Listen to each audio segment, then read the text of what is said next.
Welcome back to news agenda.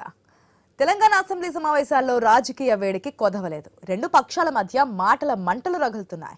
తాజాగా governor ప్రసంగానికి ధన్యవాదాలు తెలిపే తీర్మానం మీద జరిగిన చర్చకు సీఎం రేవంత్ రెడ్డి సమాధానం ఇచ్చారు. ఈ సందర్భంగా ప్రాజెక్టుల అంశాన్ని ప్రస్తావించిన ముఖ్యమంత్రి రేవంత్ రెడ్డి ప్రతిపక్ష నేత కేసీఆర్ ను నిలదీశారు. తెలంగాణ హక్కుల కోసం పోరాడదాం రండి అని పిలుపునిచ్చారు సీఎం. హక్కుల కోసం కేసీఆర్, కేటీఆర్, హరీష్ రావు ఢిల్లీలో దీక్ష చేయాలని కోరారు. ఏపీ మినిస్టర్ రోజా ఇంట్లో పులుసు తిని ఏపీకి అలసిచ్చారన్నది సీఎం రేవంత్ రెడ్డి మరో ఆరోపణ. ఇక ప్రాజెక్టుల అంశాన్ని ప్రస్తావించిన ముఖ్యమంత్రి ఏపీ సర్కార్ నీళ్లు తీసుకెళ్తుంటే మీరేం చేశారని ప్రశ్నించారు. తెలంగాణలో కాంగ్రెస్ ప్రభుత్వం వచ్చిన 60 రోజుల్లోపే రైతు బంధుపై గగ్గోలు ఎందుకని చెబుతూనే 100 రోజుల్లో హామీల అమలుకు సిద్ధంగా ఉన్నట్లుగా తెలిపారు సీఎం రేవంత్ రెడ్డి. అసెంబ్లీకి రాని కేసీఆర్ పై చెడుకులు కూడా విసిరారు సీఎం. మెయిన్గా చెప్తున్నది ఏంటంటే, గతంలో ఏం జరిగింది కాదు, ఇప్పుడు రాష్ట్ర ప్రయోజనాల కోసం మనం అందరం కలిసి పోరాడదాం. ఏదంటే మీరు సలహాలు సూచనలు ఇవ్వండి, ఏదైనా మంచి చేస్తే దానికి అనుగుణంగా ముందుకెళ్దాం. ఇంకా కొత్త కార్యక్రమాలు, కొత్త జీవోలు కూడా అమలు చేద్దాం అనుకుంటున్నాం. ఇవన్నిటికీ కూడా మీరు సపోర్ట్ చేయండి అంటూ కూడా నిన్న అసెంబ్లీ సాక్షిగా అధికార పార్టీ సీఎం కావచ్చు, మంత్రులు కావచ్చు, ప్రతి ఒక్కరు చెప్పినటువంటి మాట. అట్ ద సేమ్ టైం ప్రతిపక్షం నుంచి అదే స్థాయిలో విమర్శలు వచ్చాయి. మేడిగడ్డకు సంబంధించి కూడా మాట్లాడున్నారు. నీటి వాటాల పంపకాలు పార్లమెంట్లో చెప్పినటువంటి అంశాన్ని కూడా ప్రస్తావించున్నారు. మరి ఎంతవరకు సపోర్ట్ చేస్తున్నారు? రాష్ట్ర ప్రయోజనాల కోసం అధికార ప్రతిపక్ష పార్టీలు ఒకే త్రాటి మీదకి వచ్చి కేంద్రాన్ని నిలదీసే అవకాశం ఉంటుందా అనే అంశానికి సంబంధించి మనం మాట్లాడదాం. మనతో పాటు డిబేట్లో పార్టిసిపేట్ చేస్తున్నారు కోటపాటి నరసింహారెడ్డి గారు, బీఆర్ఎస్ నాయకులు, చరణ్ కౌశిక్ యాదవ్ గారు ఉన్నారు, TPCC general secretary, Paila Krishna Reddy గారు ఉన్నారు, బీజేపీ రాష్ట్ర కార్యవర్గ సభ్యులు, అదేవిధంగా జయరామ్ గారు ఉన్నారు, political analyst. Very good morning అండి, వెల్కమ్ టు ద షో అందరికీ కూడా. మొదటిగా నరసింహారెడ్డి గారు గుడ్ మార్నింగ్ అండి. గుడ్ మార్నింగ్ మేడం, చెప్పండి. నరసింహారెడ్డి గారు, గతంలో చేసినటువంటి వాటి గురించి పక్కన పెట్టినా మెయిన్గా చెప్తున్నది ఏంటంటే, రాష్ట్రానికి కావాల్సిన అవసరాలు లేదంటే నిధులు వీటన్నిటి గురించి కలిసి పోరాడదాం. ప్రాజెక్టుల విషయం కావచ్చు, విభజన హామీల గురించి కావచ్చు, వాటర్ పంపకాలకు సంబంధించి కావచ్చు, వీటన్నిటి గురించి ధర్నా చేద్దాం, అందరం ఐకమత్యంగా ఉందాం అని చెప్తున్నారు. ఎంతవరకు సహకరించే అవకాశం ఉంటుంది? కలిసి వెళ్లే అవకాశం ఉంటుందా రాష్ట్ర ప్రయోజనాల కోసం? ముందుగా ప్యానెల్లో ఉన్న మిత్రులకు, మీకు, ఐ న్యూస్ ప్రేక్షకులకు గుడ్ మార్నింగ్, నమస్తే. అదేవిధంగా రైతు నాయకులు చరణ్ సింగ్ గారికి, స్వామినాథన్ గారికి, అదేవిధంగా పివి నరసింహారావు తెలంగాణ ముద్దుబిడ్డకు భారతరత్న రావడం నిజంగా కూడా మనందరం కూడా దాన్ని అభినందించాలి. కేంద్ర ప్రభుత్వానికి ధన్యవాదాలు. ముఖ్యంగా మీరు అడిగినటువంటి ఏదైతే దాన్ని ఏమో అంటారు కదా, పిర్రగిల్లి అది తొడ దగ్గర పాశం పెట్టి తర్వాత మీదికి వెళ్ళి సంజాయిస్తే ఇప్పుడు అట్లా కాదు కదా. ప్రతిదీ ప్రతిపక్షాన్ని టార్గెట్ చేసుకుని అన్నిటికీ మేమే బాధ్యులైనట్టుగా రేవంత్ రెడ్డి గారు రెచ్చిపోయి, మనం నిన్న కూడా చూసాము, అసెంబ్లీలో మొన్న చూసాము, అంతకుముందు ప్రెస్ మీట్ లో చూసాము. అట్లా కాదు కదా. ప్రతిపక్షాన్ని కలుపుకొని పోవాలనుకుంటే ప్రతిపక్షంతో సత్సంబంధాలు కొనసాగించాలి. ఆ విధంగా కాకుండా ప్రతిపక్షాన్ని టార్గెట్ చేస్తూ ప్రతిదీ కేసీఆర్ గారిని 100 మీటర్ల లోపల బొంద పెడతాము, లేకుంటే బోన్లో వేస్తాము, ఇట్లా రకరకాలుగా రెచ్చగొడుతూ మరి మళ్ళా కలిసి పోరాటం చేద్దామంటే అది ఎట్లా సాధ్యమవుతుంది? మీరు ఇవాళ ప్రజలు మీకు ఆశీర్వదించారు, సరే మెజారిటీ ఎక్కువనో తక్కువనో మీకు అధికారం ఇచ్చిండ్రు, మంచిగా పరిపాలన చేయండి. ఏదైనా తప్పులుంటే తీయండి. నేను ఏమంటున్నా, బయటకు ఎంక్వైరీ కమిషన్లు వేసినామన్నారు, అవి రానియండి. సిట్టింగ్ జడ్జితో విచారణ అన్నారు, సిట్టింగ్ జడ్జి కాదు, లేదు రిటైర్డ్ జడ్జితో చేసుకోమని హైకోర్టు చెప్పేసింది. ఈ విధంగా నేను ఏమంటున్నా అంటే, ప్రతిపక్షాన్ని కన్సిడరేషన్ లోకి తీసుకోకుండా కేవలం ఏదో ప్రజలను మభ్యపెట్టడం కోసమో, లేకుంటే మేము కలిసి రమ్మంటున్నాము వాళ్ళు రావడం లేదు అనడము, ఈ విధంగా అంటున్నారు. మేమేమంటా, కేంద్రంతో పోరాటానికి అసలు కేసీఆర్ పోరాడినంతగా ఎవరూ పోరాడలేదు. తెలంగాణ హక్కుల కోసం, విభజన హామీల కోసం మరి అనేక సార్లు ఢిల్లీ కూడా వెళ్ళిండ్రు. గత 2 సంవత్సరాల నుంచి అయితే ప్రత్యక్షంగా పోరాటం చేస్తున్నారు. ఈ రోజు ప్రాజెక్టులను అప్పచెప్పింది ఎవరు? స్పష్టంగా కేఆర్ఎంపీ మినిట్స్ ని బయట పెట్టిరు కదా. మీరు ఇద్దరు అధికారులను, ఈఎన్సీలను బాధ్యులను చేస్తూ ఒకరితో రాజీనామా లేదు, ఏపీ మినిస్టర్ ఇంట్లో పదవి విరమణ చేశారు. మినిస్టర్ ఇంట్లో మేడం, నాకు తెలుసు అక్కడ పులుసు తిన్నరా, చేపలు తిన్నరా, చికెన్ తిన్నరా, అవి అవసరమా అండి? పెద్ద చర్చనా అని చెప్పండి. ఇప్పుడు ఏదైనా ఎవరైనా గెస్ట్ వస్తే వాళ్ళు ఇచ్చినటువంటి ఆతిథ్యాన్ని స్వీకరిస్తారు. వారు అక్కడ కంచికి వెళ్లే మార్గంలో రోజా ఇల్లు ఉంది కాబట్టి అక్కడ ఆగితే ఆగిండొచ్చు.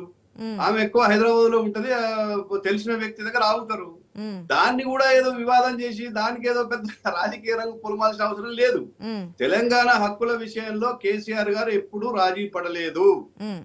రాజశేఖర రెడ్డి గారి టైంలోనే పోతిరెడ్డిపాడుకు మరి బొందగొట్టి పొక్కగొట్టి తీసుకపోతుంటే ఆ రోజు కాంగ్రెస్ మంత్రులు ఉన్నటువంటి వాళ్ళు లేకుంటే ఇక్కడ ఉన్నటువంటి తెలంగాణ వాళ్ళు తెలంగాణ కాంగ్రెస్ లో నాయకులు మంగళహారతులు ఇచ్చిరని అని మనం చూసాం. కాబట్టి అన్నిటికీ రాజకీయాలు లేకుంటే రోజా దాన్ని కూడా పెద్ద ఇష్యూ చేయాల్సిన అవసరం లేదనేది నా అభిప్రాయం. నిజంగా రేవంత్ రెడ్డి గారికి చిత్తశుద్ధి ఉంటే ఈ వాటర్ పంపకాలకు సంబంధించి ఏం చెప్తారు? ఎవరి హయాంలో జరిగింది, ఎప్పుడు జరిగింది ఈ వాటర్ పంపకాలు, ఏ స్థాయిలో జరిగింది అనేది? జరగలేదు మేడం. పంపకాలు కేంద్రం చేయాల్సిన పని. ఇప్పుడు 3 రాష్ట్రాలకు సంబంధించినటువంటి కృష్ణా అంటుంది కదా పార్లమెంట్ లో కూడా. ఆ నీటి పంపిణీ జరగలేదు ఇంతవరకు కూడా. ఎవరి వాటా ఎంత అనేది తేలలేదు. దానికోసం పోరాటం చేస్తూనే ఉన్నాము. కానీ కాంగ్రెస్ ఇప్పుడు వచ్చేందంటే ఇప్పుడు పోనీ కాంగ్రెస్ విభజన హామీల్లోనే ఎందుకు పెట్టలేదు? 2 రాష్ట్రాలు విభజించేటప్పుడు ఎవరికి ఎంత వాటా వస్తుందో వాళ్ళు నిర్ణయం చేయలేదు. మనకు తెలవాల్సిన విషయం ఏంటంటే ఈ రోజు కూడా నీటి పంపకం జరగలేదు.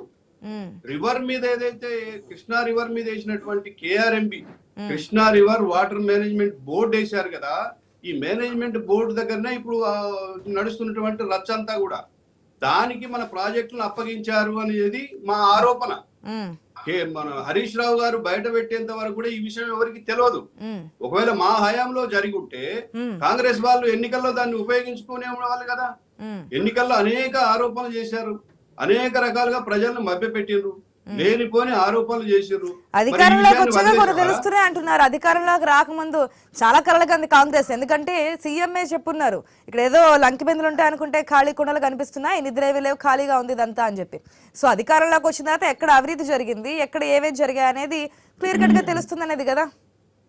సీఎం ఎందుకు అంటే మాజీ సీఎం ఎందుకు రావట్లేదు అనేది సీఎం క్వశ్చన్. వారు చెప్పకనే చెప్తున్నారు. మాకు ఏమీ అవగాహన లేకుండానే మేము హామీలు ఇచ్చినాము, గ్యారంటీలు ఇచ్చినాము ఈ రోజు. కాబట్టి మీరు దయచేసి అర్థం చేసుకోండి, ఇవన్నీ మేము అమలు చేయలేము అని చేతులు ఎత్తేస్తున్నాడు. సరే, కేసీఆర్ రాకపోవడానికి వారి యొక్క హెల్త్ ఇష్యూస్ కావచ్చు, మనం చూసాము. ఆయన పాపం 20 ఎముక ఇరిగి దీంట్లో ఉన్నాడు ఆ ట్రీట్మెంట్ లో. దానికి ఎందుకు? ఇప్పుడు పులి బిడ్డలు ఉన్నారు కదా, పులి వస్తది. ఎందుకు మీకు అంత ప్రేమ కేసీఆర్ మీద? కేసీఆర్ వస్తాడు, సమయం సందర్భం, పులికి ఆకలైనప్పుడే వస్తుంది బయటికి. వచ్చినాక మీరు ఎదుర్కోండి. అంతవరకు మీరు ఇప్పుడు ఉన్నారు కదా, మాకు 39 మంది శాసనసభ్యులు ఉన్నారు, మరి శాసన మండలిలో ఉన్నారు. మీరు శాసన మండలిని కూడా అవమానిస్తున్నారు. ఇరానీకి వాళ్ళు రోజు నిరసన తెలియజేస్తున్నారు. అది అవగాహన రాహిత్యంతో ముఖ్యమంత్రి గారు ఏదో దూకుడుగా పోవాలనుకుంటే ముందట అనేక రకాలైనటువంటి గండాలు ఉంటాయి. దానికి దయచేసి అంత దూకుడు కూడా పనికిరాదు అనేది నా యొక్క సలహా. ఓకే, ఒక నిమిషం అండి. చరణ్ కౌశిక్ యాదవ్ గారు, గుడ్ మార్నింగ్ అండి. Good morning madam. ఈ 6 గ్యారెంటీల గురించి పక్కన పెడదాం కొద్దిసేపు. అసలు వాటర్ పంపకాలు, నీటి పంపకాలు సంబంధించి మాట్లాడదాం. మీరేమో గత ప్రభుత్వం ఇచ్చిందంటారు, పార్లమెంట్లో ఇది చెప్పున్నారు, హరీష్ రావు చెప్పాలి ఇప్పుడు సమాధానం అని చెప్పి సీఎం చెప్తుంటారు అసెంబ్లీలో. లేదు, మినిట్స్ మేము బయట పెడుతున్నాము, మేము అసలు ఎట్టి పరిస్థితుల్లోనూ మా 10 ఏళ్ల పదవీ కాలంలో రాష్ట్రానికి అన్యాయం జరుగుతుందంటే మేము ఎట్టి పరిస్థితుల్లో అంగీకరించలేదు, మా మెడ మీద కత్తి పెట్టున్నా సరే మేము దానికి అంగీకరించలేదు అనేది ప్రతిపక్షం చెప్తున్నటువంటి మాట. ప్రజలు దేని నమ్మాలి? ఎప్పుడు ఇవన్నీ బయటకు వస్తాయి? ఇప్పుడు ప్రధానంగా నిన్న జలవనరుల శాఖ మంత్రి గారు ప్రకటించారు ఆ మినిట్స్ వారు నిన్న షో చేశారు. హరీష్ రావు గారు చేసినటువంటి మినిట్స్ కూడా వారు చూసిన తర్వాత ఇది ఫేక్ మినిట్స్, అందులో చూసారు కదా, మేము ఒప్పుకోలేదని చెప్పేసి అందులో పేరు అనే పని కూడా చెప్పడం జరిగింది. తర్వాత హరీష్ రావు గారు ఆన్సర్ చేయలేదు. అదే కాకుండా KRMBకి సంబంధించినటువంటి 200 కోట్ల రూపాయలు గతంలో 2023 బడ్జెట్ లో బీఆర్ఎస్ ప్రభుత్వం బడ్జెట్ ప్రవేశపెట్టింది. కాబట్టి KRMBని సెంట్రల్ గవర్నమెంట్ కు ఒప్పుకున్న తర్వాత 200 కోట్ల రూపాయల మెయింటెనెన్స్ కు రాష్ట్ర ప్రభుత్వం కేటాయించిన విషయాన్ని కూడా నేను అసెంబ్లీలో ప్రస్తావిస్తే హరీష్ రావు గారు దానికి కూడా సమాధానం చెప్పలేదు. అదే కాకుండా కృష్ణా వాటర్ బోర్డు సంబంధించి తెలంగాణ రాష్ట్రానికి బీఆర్ఎస్ ప్రభుత్వం 299 TMC ఒప్పుకున్నది. 300 పైచిలు TMC రావాల్సిన తెలంగాణ వాటర్ని 299 TMC కన్ఫర్మ్ అయిందంటే ఖచ్చితంగా కేసీఆర్ గారు జగన్మోహన్ రెడ్డి గారి కోసం ఒప్పుకునేది నిన్న కూడా అసెంబ్లీలో చర్చకు వస్తే కూడా దాని మీద కూడా హరీష్ రావు గారు స్పందించలేదు.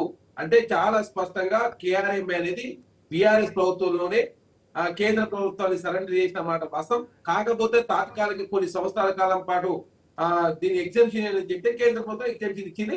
తర్వాత 2024 తర్వాత వారి కేంద్ర ప్రభుత్వం ఇప్పుడు లేఖ రాయడంతో మరొకసారి తెలంగాణ రాష్ట్రంలో కాంగ్రెస్ ప్రభుత్వం మేము ఒప్పుకోవడం లేదని చెప్పేసి మినిట్స్ లో చాలా స్పష్టంగా ప్రకటించినప్పుడు కూడా దాన్ని మొత్తం చదవకుండా హరీష్ రావు గారు సభనే తప్పుతో పడించే ప్రయత్నం చేస్తున్నారని చెప్పేసి నేను మంత్రి గారు చాలా స్పష్టంగా క్లారిటీ ఇవ్వడంతో హరీష్ రావు గారు ఏం మాట్లాడలేదు.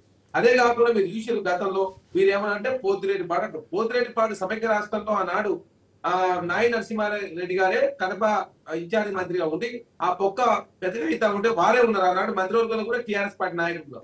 కానీ ఆనాడు మాట్లాడుకుంటే తెలంగాణ రాష్ట్రంలో 10 సంవత్సరాల కాలం పాటు వీరే అధికారులు ఉండి రాయలసీమ ఇరిగేషన్ ఎత్తిపోతుల పథకానికి సంబంధించి నీళ్లు తీసుకుపోయడం సపోర్ట్ చేయలేదు. అదేవిధంగా తెలుగు సంబంధించినటువంటి ప్రాజెక్ట్ విషయంలో సపోర్ట్ చేయలేదు.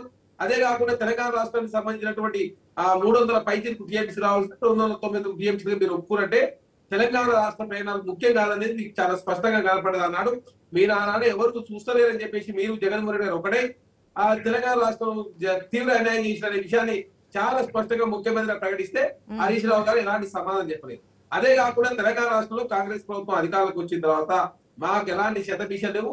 కేంద్ర ప్రభుత్వంతో ఎప్పటికప్పుడు తెలంగాణ రాష్ట్రంలో మంత్రులు కావచ్చు, ముఖ్యమంత్రి గారు ఎప్పటికప్పుడు కలుస్తా ఉన్నారు.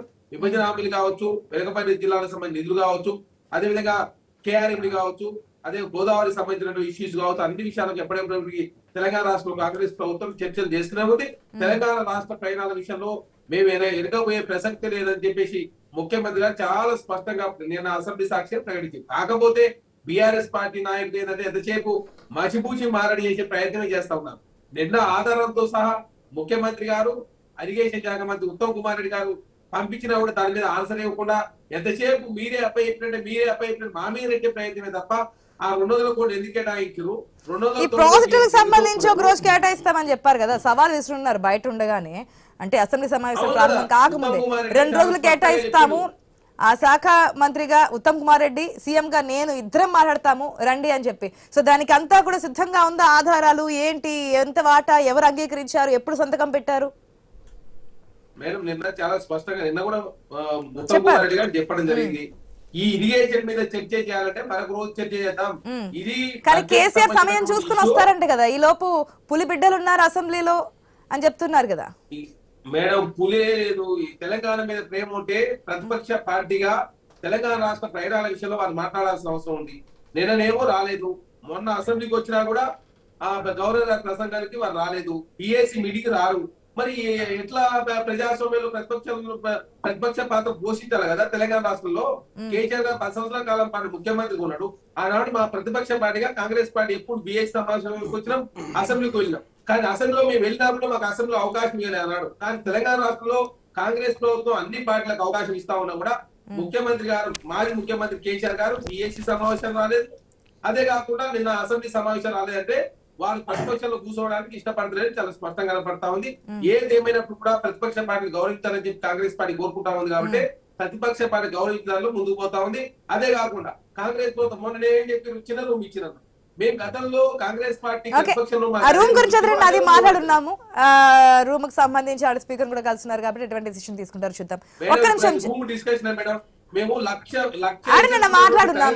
కౌశిక్ గారు, ఈ రోజున టాపిక్స్ గురించి మాట్లాడదాం ప్లీజ్ ప్లీజ్ ప్లీజ్ ప్లీజ్. ఇంకా చాలా ఉన్నాయి, మహిళలకి ఫ్రీ ట్రాన్స్పోర్ట్, వీటి గురించి కూడా చర్చిద్దాం. 6 గ్యారంటీలు, రైతు బంధు, ఇట్లా చాలా నిన్న డిస్కషన్కి వచ్చాయి కాబట్టి ఒక్కొక్క అంశం గురించి మాట్లాడదాం. ముందు వాటర్ గురించి మనకి క్లారిటీ వస్తే ప్రజలకు తెలియాలి కదా ఏంటనేది. రాజకీయ నాయకులు చెప్తున్నారు, వాస్తవాలేంటి అవాస్తవాలేంటి ప్రజలకు తేల్చి చెప్పే అవసరం ఉంది కదా. ఒక నిమిషం అండి. కృష్ణారెడ్డి గారు గుడ్ మార్నింగ్ అండి. Good morning madam. ఈ వాటర్ ఇష్యూస్ అనేది ఇప్పటి నుంచి వచ్చినవి కాదు, గతం నుంచి కొనసాగుతున్నాయి. ఇప్పుడు కాస్త హీట్ పెరిగాయి, ఎందుకంటే అధికార పార్టీ మారింది కాబట్టి. ఈ రాజకీయ నాయకుల మధ్య ఈ వైరాలు గత ప్రభుత్వమే చేసిందని చెప్పి ఇప్పుడున్న ప్రభుత్వం లేదు, ఇప్పుడున్న ప్రభుత్వమే అప్పగించింది, మేము అప్పగించలేదు అనే వెర్షన్ని ప్రతిపక్ష పార్టీ చేస్తూ ఉన్నారు. కేంద్రం కూడా పార్లమెంట్లో చెప్తూ ఉన్నారు, కానీ దాన్ని అంగీకరించట్లేదు. ఈ విధంగా చూడాలి ఈ వాటర్ డిస్ట్రిబ్యూషన్ సంబంధించి. అదేవిధంగా విభజన హామీలకు సంబంధించి కేంద్రం ఇప్పటి వరకు ఏ నిర్ణయం తీసుకోకుండా ఆ విధంగానే సాగతిత ధోరణి కొనసాగిస్తుంది అనేది కొంతమంది నేతల యొక్క అభిప్రాయం. 2 రాష్ట్రాల నేతల యొక్క ఏం చెప్తారు మేడం? ముందుగా మీకు మరియు ఈ ప్యానెల్లో పాల్గొంటున్న అందరికీ శుభోదయం. ముఖ్యంగా ఈ జల యుద్ధం కానీ జల జగడం కానీ నిన్న అసెంబ్లీలో జరిగిన దాన్ని మనం వేరే కోణంలో చూడాల్సిన అవసరం ఉంది. అసలు తెలంగాణలో కృష్ణా గోదావరి మీద ఎంత వాటర్ లభ్య, ఎంత ప్రతి సంవత్సరం ఎంత వస్తుంది, దాని కింద ఇప్పుడు కృష్ణా రివర్ తీసుకుంటే శ్రీశైలము, నాగార్జున సాగర్ మీద ఎంత ఆయకట్టు ఉంది, ఎంత తాగునీరుకి ఇవ్వాల్సింది ఉంది, ఎంత విద్యుత్కి వెళ్తుంది, ఎవరికి ఎంత ఇవ్వాలనేది ఇప్పుడు స్పష్టంగా కొన్ని కూర్చొని మాట్లాడుకోవాల్సిన అంశాలను తొందరగా పరిష్కారం అయ్యేటివి కూడా గతంలో దీన్ని ఎప్పటికీ తెలంగాణ ఆంధ్ర సెంటిమెంట్ అనేది ఒకటి ఉండాలి, దాని మీద రాజకీయ లబ్ధి పొందాలి. ఈ రోజు కూడా అసెంబ్లీలో చర్చలన్నింటినీ పక్కదారి పట్టించే విధంగా కూడా చెప్పినాను. మేటిగడ్డ మీద, కాళేశ్వరం మీద సిబిఐ ఎంక్వైరీకి రాయమని చెప్పినాము. అది రాయకుండా, అది అసెంబ్లీలో చర్చ రాకుండా, అలాగే నిన్న కూడా రేవంత్ రెడ్డి గారు మాట్లాడుతున్నారు, మేటిగడ్డ దగ్గరికి ఎమ్మెల్యేలను తీసుకుంటున్నారు. ఎమ్మెల్యేలను తీసుకెళ్తే అక్కడ ఏం జరుగుతుంది, అఖిల పక్షమే వేయండి అని చెప్పినాము. దాని మీద నిజ నిర్ధారణ చేయకుండా అందులో 1,00,000 కోట్ల అవినీతి జరిగిందన్నాము. అందరూ మాట్లాడారు, తెలంగాణ ప్రజామమైంది. దాన్ని వాస్తవ రూపంలో బయట పెట్టాల్సిన బాధ్యత ప్రస్తుత ప్రభుత్వం మీద ఉంది. సిబిఐ కేసు మళ్ళీ అక్కడ కేంద్రం చేతికి వెళ్తుందో, కేంద్రంతో అంటే బీజేపీ బీఆర్ఎస్ ఒకటే అన్న భావనలో కాంగ్రెస్ ఉంది కాబట్టి అది మళ్ళీ ఏ విధంగా టర్న్ అవుతుందో అని చెప్పి సిట్టింగ్ జడ్జి అన్నారు. సిట్టింగ్ జడ్జి కాదు, రిటైర్డ్ జడ్జితో చేయించండి అని చెప్పి కోర్టు చెప్పినటువంటి సిచ్యువేషన్. కమిటీలు కూడా నివేదికలు ఇస్తూ ఉన్నాయి. ఏదైనా మేడం ఇక్కడి వరకు ఇప్పుడు మనం కొన్ని పరిణామాలు చూస్తున్నాం. గత 2 నెలల నుంచి కూడా ఫస్ట్ అడావుడి కాళేశ్వరం మీదే ఎందుకు చేశారు, కాంట్రాక్టర్ కలిసిన తర్వాత దాని మీద ఏ మంత్రికి గాని సీఎం గాని నామమాత్రం మాటలే మాట్లాడుతున్నారు కానీ సీరియస్ కార్యాచరణ లేదు. ఆ యొక్క ఇష్యూను డైవర్ట్ చేయడానికి చిన్న చిన్న ఇష్యూస్, మొన్న కూడా మనం సందర్భంలో మాట్లాడినప్పుడు పశువర్ధక శాఖ ఇష్యూస్ అని, ఇప్పుడు రేరా, ఇప్పుడు జిహెచ్ అవినీతిని కానీ సెక్రటరీ చేసిన అవినీతిని కానీ దాన్ని చర్చ కాక కేంద్రానికి మీరు ఏదైనా తెలంగాణ రాష్ట్రానికి కానీ ఆంధ్ర రాష్ట్రానికి కానీ నీటి కేటాయింపుల్లో అన్యాయం జరిగినట్టే ఏమి జరిగింది, ఎంతవరకు జరిగింది అనేది మీ యొక్క కన్సర్న్ మినిస్టర్ కానీ మీ యొక్క నిపుణులైన అధికారులను కేంద్ర దగ్గరికి పంపించండి. గత ప్రభుత్వం ఏదైతే సీరియస్ గా దీని మీద ఇది చేయలేదు, తెలంగాణ ప్రయోజనాలకు అన్యాయం జరిగే విధంగా అధికారం అనుభవించడానికి, అలాగే అవినీతి చేయడానికే ఆ ప్రభుత్వం ఉండే, మా ప్రభుత్వం వచ్చిన తర్వాత ఇలాంటి కేటాయింపులు జరగాలి, ఈ నాగార్జున సాగర్ మీద కింద ఇంత ఆయకట్టు ఉంది, మాకు ఇంత వాటర్ రావాల్సింది. కృష్ణారెడ్డి గారు ఒక చిన్న డౌట్ అండి, ఒక్క చిన్న డౌట్.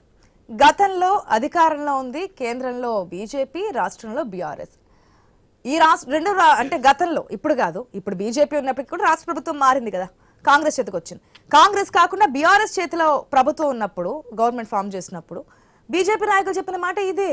1,00,000 కోట్ల అవినీతి జరిగింది, జైలుకి వెళ్ళడం ఖాయం, కల్వకుంట్ల ఫ్యామిలీలో ఒక వికెట్ అవుట్ అవడం ఖాయం. ఇవన్నీ కూడా బీజేపీ అధికారంలో ఉన్నప్పుడు చేసినటువంటి కామెంట్సే కదా బీజేపీ నాయకులు, బీఆర్ఎస్ అధికారంలో ఉన్నప్పుడు, కేంద్రంలో బీజేపీ అధికారంలో ఉన్నప్పుడు చేసినటువంటి వ్యాఖ్యలే కదా. ఇప్పుడు అధికార పార్టీ మారింది కానీ కేంద్రంలో మీరే ఉన్నారు కదా.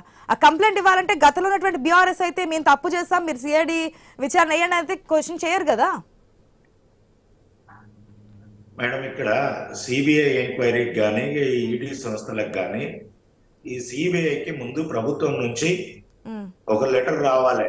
మొన్న మా కిషన్ రెడ్డి గారు కూడా ప్రెస్ మీట్ లో మాట్లాడారు, మీరు రాష్ట్ర ప్రభుత్వం నుంచి సిబిఐ ఎంక్వైరీకి రాస్తే 48 గంటలలో ఎంక్వైరీ చేయించే బాధ్యత మాది అనేసి అన్నారు.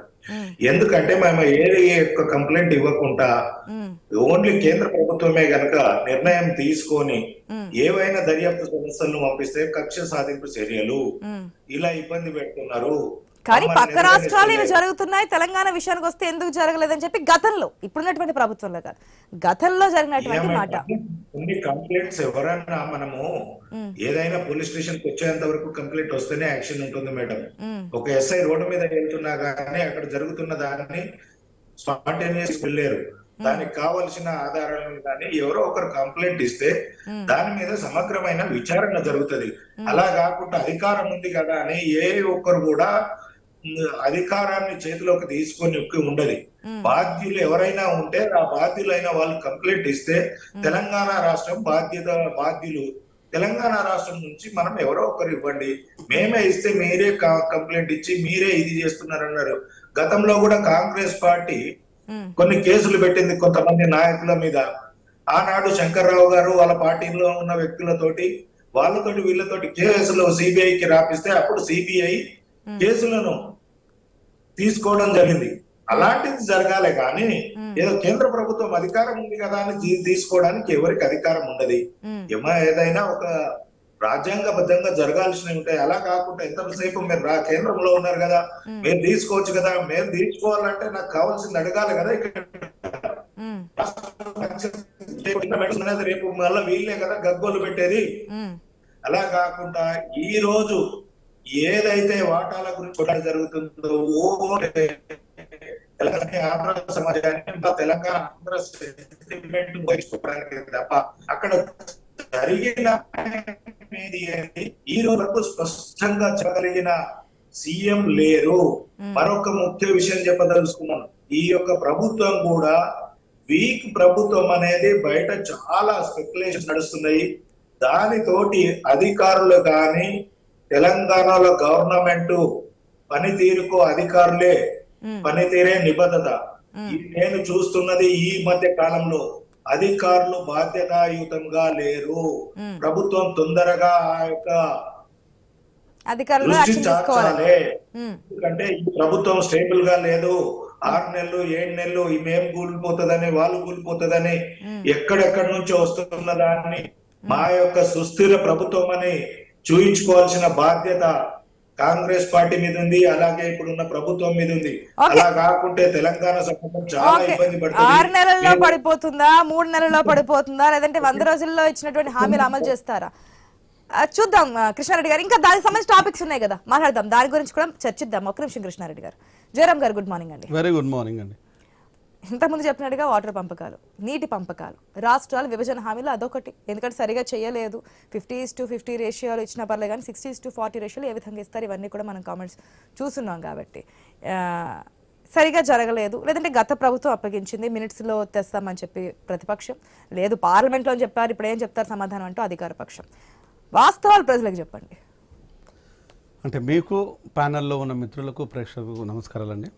అంటే ఒకటి ఆశ గారు, ఏదేమైనా కూడా వాటర్ పంపకాలు అనేది ఇప్పటి ఇష్యూ ఏం కాదు. ఇది అంటే నిరంతరంగా ఈ వాటర్ పంపకాల మీద ఒక జగడంలాగా కాకుండా 2 రాజకీయ పార్టీలు, 2 ప్రభుత్వాలు, అంటే 2 రాజకీయ పార్టీలేమో ఆరోపణలు ప్రత్యారోపణలు చేసుకునే దశలో ఉన్నాయి.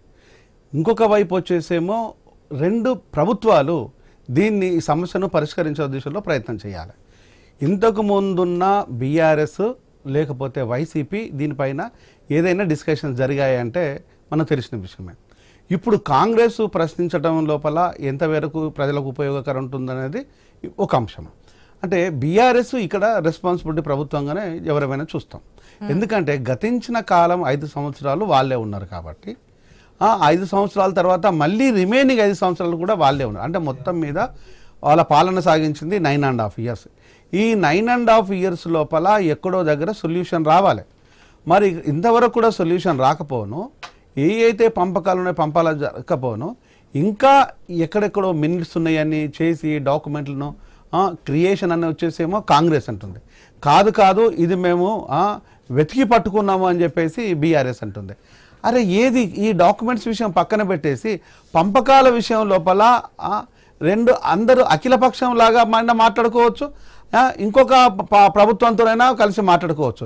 మీరు ఎందుకు చేయలేదు అనే దానికి ఆన్సర్ లేకుండా ఇలా రాజకీయ పార్టీలు, అంటే ఒకవైపు వచ్చేసి కాంగ్రెస్ కావచ్చు, ఇంకొక వైపు బీఆర్ఎస్ కావచ్చు, మరొక వైపు బీజేపీ కావచ్చు, రాజకీయ పార్టీలు వాళ్ళ లక్ష్యాలను నెరవేర్చుకోవడం కోసము రాజకీయ అంశాలు మాత్రమే మాట్లాడుతున్నాయి తప్పితే ప్రజల అంశాల విషయాల మాత్రానికి వచ్చినప్పుడు మాత్రము ఇక్కడ మనకి ఎక్కడ కూడా తేట తెల్లమైనట్టుగా కనిపించడం లేదు. వాటర్ అనేది డెఫినెట్గా ఇటు ఆంధ్ర ప్రజలకు కానీ తెలంగాణ ప్రజలకు కానీ హక్కు ఉంది, అవసరం కూడా. మరి ఇక్కడ హక్కుతో పాటు అవసరాలను ఎందుకు గమనించటం లేదు? హక్కులే కాదు, ఇక్కడ అవసరాలు కూడా చాలా కీలకం. అవసరాలతో పాటు ఇక్కడ ప్రజానికాన్ని మనము అడ్రస్ చేస్తున్నాము. ఈ 2 ప్రభుత్వాలు ప్రజానికాన్ని ఇంతకు ముందున్న ప్రభుత్వం కానీ ఇప్పుడున్న ప్రభుత్వం కానీ ప్రజలకు అడ్రస్ చేసే విషయం లోపల ఇంకా స్పష్టంగా అడ్రస్ చేస్తే బాగుంటుందో అనేది ఎవరమైనా కోరుకుంటాం. నిన్నటి డిస్కషన్లో కానీ మొన్న డిస్కషన్లో కానీ ప్రతిపక్ష నాయకుడు కేసీఆర్ గారు రాకపోవడం అనేది లోటు. నెంబర్ 1 ఇది చాలా డెఫినెట్గా లోటున్నాయి ఇది. సో రాలేకపోవడం ముఖం చాటేయడం విషయం అనేది దాన్ని నేను ఒప్పుకోను, కానీ ఇది లోటుగానే చూస్తాను. ఆయన రావటం వల్ల అనేక విషయాలకు కంక్లూడ్ చేయటం, లేదా పులులు పడుకున్నాయి తెరదీసినట్టు ఆయన రావటం వల్ల దీనిపైన అనర్గళమైన చర్చ చేయగలరు, అనర్గళంగా దీనిపైన విస్తృతమైన స్థాయికి తీసుకెళ్లగలుగుతారు. ఈ తీసుకెళ్లే దిశ లోపల సడన్ బ్రేక్ పడేసేది ఇక్కడ మాజీ సీఎం గారు. ఎందుకు రాలేకపోవటం అనేది ప్రజల పక్షాన లేకపోవటమా, లేకపోతే ప్రజలు వ్యతిరేకించటమా? ఇంకొకటి, కేసీఆర్ గారితో మేము దగ్గరగా చూసాము, క్లోజ్గా పనిచేసాము. ఆయనకి ఏంటంటే ఆయనకు నచ్చని విషయం ఏంటంటే ముఖం చాటేసి వెళ్ళిపోతుంటారు. ఇది ఇప్పటి నుంచి కాదు, మీకు తెలంగాణ ఉద్యమం నుంచి ఇదే విషయాన్ని చూస్తుంటాం. ఇప్పుడు అది కాదు కదా, ఇది ఉద్యమం వేరు, వస్తారేమో చూద్దాం. ఎందుకంటే గురించి చర్చ ఉద్యమం వేరు. ఇక్కడ ఒక రెస్పాన్సిబిలిటీ ప్రభుత్వం చేసిన విధానాలు, ఇప్పుడు ప్రజెంట్ ప్రభుత్వానికి చెప్పాల్సిన విధానాలు, ఈ రెండు చాలా కీలకమైనది. దీన్ని అడ్రస్ చేసే విషయంలో కేసీఆర్ గారు కంపల్సరీ ఉండాల్సిందే. ఇది హరీష్ రావు చెప్పే విధానం కానీ లేకపోతే రేవంత్ మాట్లాడే విధానం కానీ ఇది 1 by way లాగానే కనిపిస్తుంటుంది. ఇది కాకుండా మీరు వచ్చేసి దీన్ని ఒక బ్యూటిఫుల్ ఎక్స్ప్లెనేషన్ ఇస్తున్నారని తెలంగాణ ప్రజలు వెయిట్ చేస్తున్నారు. మీరు ప్రతిపక్ష పార్టీ నేతగా కాకుండా తెలంగాణ ప్రతినిధిగా, తెలంగాణ బిడ్డగా, మీరు తెలంగాణ తెచ్చిన వ్యక్తిగా మీరు క్లెయిమ్ చేసుకున్నప్పుడు తెలంగాణ సమస్య పరిష్కారం లోపల మీరు ఎందుకు భాగం కావాల్సిన బాధ్యత మీకుంది కదా. ఇప్పటి వరకు మనం ఎంతసేపు మాట్లాడినా కూడా 40-60 రేషియోనే మాట్లాడాలి. ఇది ఎన్ని రోజులను మాట్లాడితే మనం ఇది సమస్య పరిష్కార దిశ వెళ్ళాలి కదా. ఈ సమస్య పరిష్కార దిశ లోపల ఇప్పుడున్న ముఖ్యమంత్రి రేవంత్ దీన్ని పిలుపునిచ్చినప్పుడు దాన్ని మీరు నెగిటివ్గా తీసుకున్నా పాజిటివ్గా తీసుకున్నా కూడా చర్చలో పాల్గొనకుండా మనం ఎంతసేపు దీనిపైన ఇదే డిస్కషన్ పెట్టుకుంటూ పోతే ఎవరికి ప్రయోజనం, ఎవరికి ఉపయోగం? సమస్య నెరవేరదు, పరిష్కారం జరగదు, వీళ్ళు ఇలానే ఉంటారు. రేవంత్ అలానే చెప్తుంటాడు, మనం ఇలానే డిస్కషన్ ఉంటాయి. దీని ఎవరికి ఉపయోగం అనేది ఒక్కసారి మరి ముఖ్యంగా కేసీఆర్ లాంటి నాయకులు ఆలోచించాలి. ప్రజలు ఆహ్వానిస్తున్న విషయం మాత్రం తెలియాలనేది. కానీ అసెంబ్లీలో ఇంకా చాలా విషయాలు వచ్చాయి రైతు బంధుకు సంబంధించి. ఎందుకంటే రైతుల ప్రభుత్వం అని చెప్పి గతంలో ఉన్నటువంటి ప్రభుత్వం చెప్పింది, ఇప్పుడు ఉన్నటువంటి ప్రభుత్వం కూడా అదే ఆశ మీద ముందుకు వచ్చారు. కానీ కళ్ళాల్లో రైతులు చనిపోయినప్పుడు కాంగ్రెస్ చేసినటువంటి నిరసన ఇదంతా మనం చూస్తున్నాం. జయరాం గారు అప్పుడు కూడా క్వశ్చన్ చేస్తున్నాం, కాంగ్రెస్ ప్రభుత్వం ఇంతకు ధీటుగా అడుగున్నారు. కానీ ఇప్పటికి కూడా రైతుల ఆత్మహత్యలు ఆగాయా అంటే ఇంతకు ముందు పేపర్లో చూడడం జరిగింది, 2 రైతులు ఆత్మహత్య చేసుకున్నారు అప్పుల బాధ తీర్చలేక. మాకు సమయం పడుతుంది అంటుంది నిన్న అసెంబ్లీలో అధికార పార్టీ. మీరు చెప్పిన గడువుకి ఇవ్వలేకపోయారు, మీరు దీన్ని అంగీకరించండి అంటుంది ప్రతిపక్ష పార్టీ. కానీ విమర్శలు ప్రతి విమర్శలు కాదు, కావాల్సింది రైతులకి లాభం చేకూర్చడం, వారిని అప్పుల నుంచి బయట పడేయడం. ఎంతవరకు జరుగుతుంది, ఏ టైం, దీనికి సంబంధించి ఒక క్లారిటీ. గత ప్రభుత్వం లోపల రైతుల ఆత్మహత్యలు 8,000కు పైచులకు జరిగినాయి. 8,000కు పైచులకు జరిగితే ఈ ఆత్మహత్యల మీద ఎక్కడ కూడా గత ప్రభుత్వము ఏ మీడియాలో రాకుండా చాలా జాగ్రత్తలు తీసుకున్నది. బెదిరించిందా, బుజ్జగిచ్చిందా, బతలాడుకుందా, బామాలిందా పక్కన పెట్టేస్తే ఇది చాలా మందికి తెలియదు. 8,000 మంది ఆత్మహత్యలు అనేది it's not a small issue.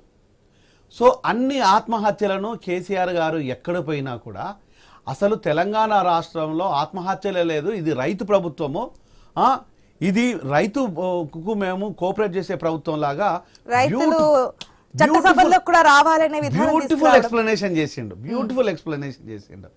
ఆ ఎక్స్ప్లెనేషన్ అంతా ఓన్లీ మాటల వరకే పరిమితమైంది. ప్రజలు దాన్ని నమ్మలేదు అన్న విషయాన్ని మనకు తేటతెల్లం అయిపోయింది. ఇప్పుడు ప్రభుత్వం లోపల 2 రైతుల ఆత్మహత్యలు అంటే 2 కాదు, ఒక్కరు కూడా చావకూడదండి, ఒక్కరు కూడా చావకూడదు. ఏ ప్రభుత్వం అయినా కూడా ప్రజల పక్షాన నిలవాలి. ఒకటి, ప్రజలు ఏమని కోరుకుంటారంటే మీ అధికారము ప్రతిపక్ష పార్టీల గొడవలు ఎలా ఉన్నా కూడా ప్రజలకు హామీలు నెరవేర్చే విషయం లోపల ఇంకా యాక్టివ్గా మీరు ప్రయత్నం చెయ్యండి. నేను ఒకటిచ్చే సలహా ప్రభుత్వానికి ఏంటంటే, దొంగలు మన కళ్ళ ముందు ఉన్నారు. ఐఏఎస్లను ఈరోజు విపరీతమైన దోపిడీ జరిగింది తెలంగాణ లోపల. దానికి కింది గ్రూప్ 1 ఆఫీసర్స్ విపరీతమైన దోపిడీ జరిగింది. దాని తర్వాత మినిస్టర్లు ఇన్వాల్వ్మెంట్ ఉందన్న విషయాన్ని మనం ఈరోజు మీడియా సాధనాలలో చూస్తున్నాము. వాళ్ళను రికవరీ చేస్తే 6 గ్యారెంటీలు కాదు 60 గ్యారెంటీలు ఇవ్వచ్చు.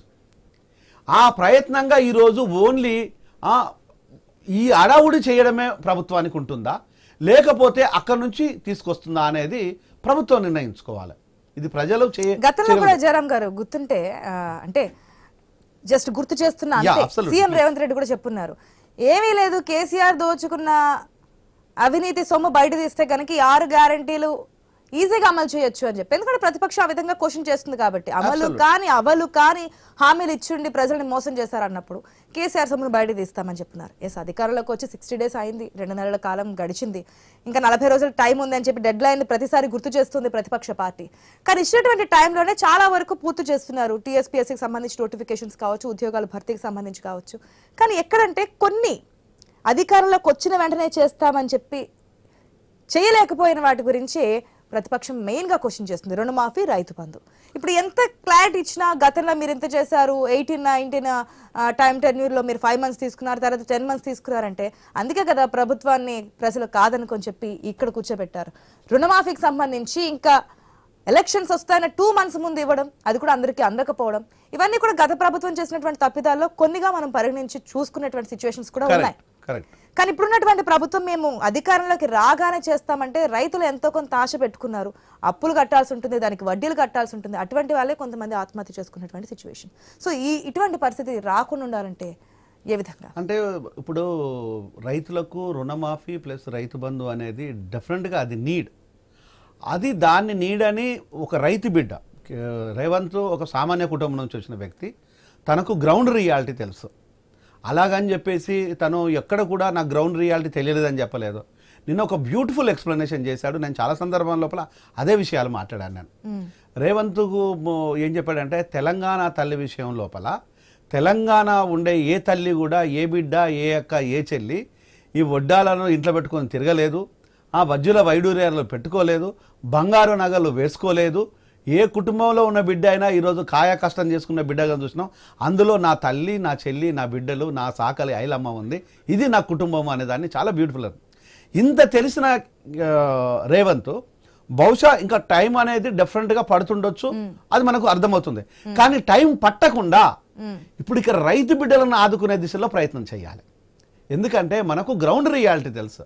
ఈరోజు నేను ఒక డాక్టర్ని, ఈరోజు ఒక పొలిటికల్ అనలిస్ట్ని, మీడియా లోపల మనకంటూ ఒక స్పేస్ క్రియేట్ చేసింది ఈ తెలంగాణ ప్రజలే.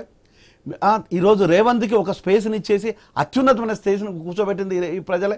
ఆ బిడ్డలను ఆదుకుంటే ఈరోజు అన్నం పెట్టే రైతు కన్నీళ్లతోని గత ప్రభుత్వంలో చచ్చిపోతున్నారు, ఈ ప్రభుత్వంలో చచ్చిపోతున్నారు అంటే అంతకరమైన బాధాకరమైన విషయం లేదు. ఇప్పటికీ ఈ విషయాన్ని పులి స్టాప్ పెట్టాలంటే ఇమీడియట్గా ఎవరైనా ఇవ్వమనే చెప్తుంటాం. ఎంతవరకు సాధ్యమనేది అడుగుదాం. మనకి చరణ్ కౌశిక్ ఒక చిన్న స్మాల్ ఇక్కడ సాధ్యాసాధ్యాల విషయానికి వచ్చినప్పుడు రేవంత్ విషయాల లోపల తను మాట్లాడుతున్న విషయాల్లో ఏంటంటే, ఇక్కడ అనేక సమస్యలు ఉన్నాయి. రైతులు వచ్చేసి ఉండే రైతులు అనేది దొంగ రైతులు, గుర్తుపెట్టుకోండి. ఇది ఈ దొంగ రైతులను మనము ఆక్షేపి రైతు బంధుల్లో వస్తే వాళ్ళకు కూడా విపరీతమైన ధన దోపిడీ జరుగుతుంటుంది.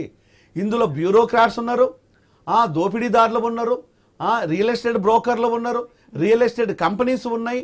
ఈరోజు బాస్కెట్ బాల్ గ్రౌండ్ లోపల వేస్తున్నారు, స్టేడియానికి రైతు బంధు వసూలు చేస్తున్నారు. ఈ రోజు ఇతర క్లబ్లకు పబ్లకు రైతు బంధు వసూలు అంటే వీళ్ళంతా ఉన్నారు. కాబట్టి నిజమైన రైతుకు రైతు బంధు అందదేమో అనే ఆలోచన ఉన్నది, దాన్ని అప్రిషియేట్ చేద్దాం. సేమ్ టైం వచ్చేసి నిజమైన రైతును గుర్తించాల్సిన బాధ్యత కూడా ప్రభుత్వం మీద ఉంది. ఇది చెప్పడంలో మీరు ఎంత యాక్టివ్గా ఉన్నారో గుర్తించడంలో కూడా అదే యాక్టివ్గా ఉండండి. నిజమైన రైతును గుర్తించండి. అరెకరం, పావెకరం, ఎకరానికి ఉన్న వాళ్ళకు ఫస్ట్ క్లియర్ చేద్దాం. 2 ఎకరాల వరకు ఒక డెడ్ లైన్ పెట్టుకొని వాళ్ళ క్లియర్ చేసేసి అందులోపల రైతులకు కౌలు రైతులను గుర్తించేసి వాళ్ళకు అండగా నిలిస్తే రేవంత్ ఈరోజు సీఎం కాదు నా బిడ్డ అని ఆ గుండెలకు హత్తుకున్న ఈ ప్రజలు డెఫినెట్గా హత్తుకుంటారు. ఈరోజు కేసీఆర్లో జరిగిన మోసాన్ని ప్రజలు గుర్తించారు కాబట్టి కాంగ్రెస్కి ఇచ్చారు. కాంగ్రెస్ కూడా కాలయాపన చేస్తే ఈరోజు పొయ్యిలో ఉన్నది పెనం మీద ఉన్నది పొయ్యిలో పడ్డట్టుగానే ప్రజలు చూస్తారు. దాన్ని నా సిన్సియర్ అప్పీల్ ఏంటంటే ఈ దశలో మీరు ప్రయత్నం చేయండి, డెఫినెట్గా ప్రజలు కూడా హర్షిస్తారు. రైతు బిడ్డలు కూడా రైతులు కూడా ఈరోజు అన్నం పెట్టే మనకు వాళ్ళు ఈరోజు నాదాలు పెట్టకూడదు, కన్నీళ్ళు పెట్టకూడదు అన్నది సవినయంగా ప్రభుత్వానికి విన్నయిస్తున్నాను. దీనికి కోఆపరేట్ చేయమని ప్రధాన ప్రతిపక్షానికి కూడా నేను అప్పీల్ చేస్తున్నాను. కేసీఆర్ గారిని నేను ప్రతిసారి చెప్తున్నాను, రేవంత్ నేను చాలా సందర్భాలు మాకు నిజమైన గురువు, పొలిటికల్ గురువు ఎవరైనా ఉన్నారు అంటే ఇది కేసీఆర్, నెక్స్ట్ చంద్రబాబు అనే చెప్తుంటాం ఇప్పటికి కూడా. ఇదే గురువుగా భావించే వ్యక్తి ఈ రోజు ముఖం సాటేయడం, పులి అంటే ఇది పులుల మేకల ఆట కాదు, ఇది మనిషి మానవత్వానితో కూడుకున్న వ్యవహారం అన్న విషయాన్ని రాష్ట్ర ప్రజల కోసం అసెంబ్లీ సమావేశాలు ఇది మనిషి మానవత్వానికి సంబంధించిన విషయం. బస్ కౌశిక్ గారు, గతంలో ప్రతిపక్షంలో ఉన్నప్పుడు రైతుల ఆత్మహత్యలు, కళ్ళాల్లో ఉండి ఆత్మహత్యలు చేసుకున్నప్పుడు, నిరసనలు చేసినప్పుడు ఇదే డిబేట్స్ లో ప్రతిపక్ష హోదాలో ఉన్నప్పుడు మాట్లాడడం జరిగింది. ఎస్, ఇప్పుడున్నటువంటి అధికార పార్టీ చర్యలు తీసుకోవట్లేదు, సరైన విధంగా సౌకర్యాలు కల్పించట్లేదు, లేదంటే రుణమాఫీ చేయట్లేదు, ఈ విధమైన ప్రశ్నలు చాలానే మనం అధికార పార్టీని అడుగున్నాం ఆ రోజున. ఇప్పుడు అధికార పార్టీ మీరే కాబట్టి క్వశ్చన్స్ అన్ని మీ మీదే ఉంటాయి, సమాధానాలు చెప్పాల్సిన బాధ్యత కూడా మీ మీదే ఉంటుంది. అధికారంలోకి రాగానే రైతు బంధు గత ప్రభుత్వం ఇచ్చినప్పటికీ, ఎందుకంటే ఈసీ ఒకసారి ఇమ్మని ఒకసారి కాదని కంప్లైంట్స్ పరంపర కొనసాగినప్పుడు, ఒకవేళ గత ప్రభుత్వం ఇస్తే తీసుకోండి, అడిషనల్ నేను రాగానే ఇస్తా అని చెప్పినటువంటి మాట వాస్తవం, రాగానే రుణమాఫీ చేస్తా అని చెప్పినటువంటి మాట వాస్తవం. దాన్ని ఎంతో ఆశగా ప్రజలు ఎదురు చూస్తుంటారు కదా, రైతుని రాజుగా చేద్దామన్నటువంటి ఒక ఉద్దేశంతో అధికారంలోకి వచ్చినప్పుడు అదే రైతుకై చేయాల్సిన విషయాల్లో కాస్త తాత్సారం చేస్తుంది గవర్నమెంట్ అనే దానికి ఏం చెప్తారు? అంటే ప్రధానంగా తెలంగాణ రాష్ట్రంలో కాంగ్రెస్ ప్రభుత్వం వచ్చి 60 రోజులు అవుతాం. ప్రధానంగా అన్ని విషయాలను చక్కదిప్పుకునే ప్రయత్నంలో భాగంగా కాంగ్రెస్ ప్రభుత్వం చేసినటువంటి పనులు కొంత లేట్ అవుతుండొచ్చు, కానీ రైతు ప్రయోజనాల విషయంలో కాంగ్రెస్ ప్రభుత్వం తాత్సారం చేసిందని చాలా స్పష్టం. ఎందుకంటే రైతు బంధు సంబంధించినటువంటి ఈ నెల చివరి వరకు మొత్తం రైతు బంధు మొత్తం పూర్తి స్థాయిలో వేస్తామని చెప్పేసి ప్రభుత్వం ప్రకటించింది. అదే కాకుండా సివిల్ సప్లై డిపార్ట్మెంట్ లో ప్రధానంగా ఆనాడు గిడ్డలో సరుకు ఉండడంతో ఒక 15,000 కోట్ల రూపాయల సరుకు సంబంధించిన పైసలు రావాల్సి ఉన్నది. గతంలో సంబంధించినట్టు కేంద్ర ప్రభుత్వం ఒక 10,000 కోట్ల రూపాయలు, అంటే సివిల్ సప్లై డిపార్ట్మెంట్ కే 25,000 కోట్ల రూపాయలు కేంద్ర ప్రభుత్వం రావాల్సి ఉన్నది. అదే కాకుండా రుణమాఫీ విషయంలో రుణ విముక్తి కమిషన్ ఏర్పాటు చేసి ప్రభుత్వమే అండర్టేకింగ్ ఇచ్చి ప్రతి నెల 700 కోట్ల రూపాయలు చెల్లించే విధంగా ప్రభుత్వము దాన్ని సీరియస్ గా తీసుకొని ప్రతి నెల 700 కోట్ల రూపాయలు చెల్లించినట్లయితే 5 సంవత్సరాల కాలంలో 36,000 కోట్ల రూపాయలు అవుతుంది. అసలు వడ్డీ కలిపితే అసలు 30,000, 6,000 కోట్ల రూపాయలు వడ్డీ. కాబట్టి రైతుల మీద భారం పడకుండా ఏ విధంగా ముందుకు పోవాలని చెప్పి ప్రభుత్వం ప్రయత్నం చేస్తూ దానిలో భాగంగా కాలయాపన లేకుండా చూసే దానిలో భాగంగా ప్రభుత్వం ముందుకు పోతా ఉంది. ధరణి విషయంలో ఆల్రెడీ కమిటీ ఏర్పాటు చేయడం జరిగింది. ఆ కమిటీ సమీక్షిస్తా ఉంది. కమిటీ రిపోర్ట్ వచ్చిన తర్వాత దాని మీద తొందరగా నిర్ణయం తీసుకోవాలని చెప్పి ప్రభుత్వం భావిస్తా ఉంది. రైతుల విషయంలో, గిట్టుబాటు ధర విషయంలో కావచ్చు, రుణమాఫీ విషయంలో కావచ్చు. కాదు కౌశిక్ గారు, మీరు చెప్పిన దాంట్లో ఏది అబద్ధం అని చెప్పట్లేదు, అసాధ్యం అని చెప్పడం లేదు. కాకపోతే నిన్న అసెంబ్లీ సాక్షిగా కూడా గత ప్రభుత్వం ఏం చేసింది, 2018-19లో 5 నెలల సమయం పట్టింది మీకు రైతు బంధు ఇవ్వడానికి, తర్వాత కూడా 10 నెలల సమయం పట్టింది, కోవిడ్ కావచ్చు ఏదైనా కావచ్చు అంటూ కూడా సీఎం ఆయన ధైర్యశైలిలో చెప్పినటువంటి మాటలు మనం చూస్తున్నాం. కానీ గత ప్రభుత్వం చేస్తుందని చెప్పి ఇప్పుడు మనం చేస్తే ప్రజల్ని ఏ విధంగా మనం ఇస్తారన్న హామీ ఇప్పుడు ఇక్కడ గతంలో మేమందరం ఏమనుకున్నాం, 3 లక్షల కోట్ల రూపాయలు అప్పు ఉంది కదా అనుకున్నాం. తీరా అన్ని విషయాలు క్రోడీకరించి రాష్ట్రం అప్పుల పాలైపోయింది, ధనిక రాష్ట్రం కాస్త అప్పుల రాష్ట్రంగా మారిపోయిందని ప్రతిపక్షంలో ఉన్నప్పుడు కాంగ్రెస్ చెప్పలేదు. ఇక్కడ మీరు గమనించాలి, మేమందరం అప్పులున్నాయని చెప్పి మాట్లాడిన మాట వాస్తవమే. కాకపోతే ఆనాడు 3 లక్షల కోట్లు ఉన్నాయని చెప్పి మేము అనుకున్న మాట వాస్తవం. కాకపోతే 6,71,000 కోట్ల రూపాయల అప్పులు ఉండటంతోటి 10 రోజుల తర్వాత 11వ తారీఖు నుంచి తెలంగాణ రాష్ట్రంలో ప్రభుత్వం నడవాలంటే ఛాయ్ బిస్కెట్ల కూడా ఆర్బీఐ మీద ఆధారపడిన పరిస్థితికి గత ప్రభుత్వం తీసుకుపోయిందని చాలా స్పష్టం. ఆ విషయాన్ని అసెంబ్లీ సాక్షి చాలా స్పష్టంగా ప్రభుత్వం ప్రకటించింది, శ్వేతపత్రం రిలీజ్ చేసినాం.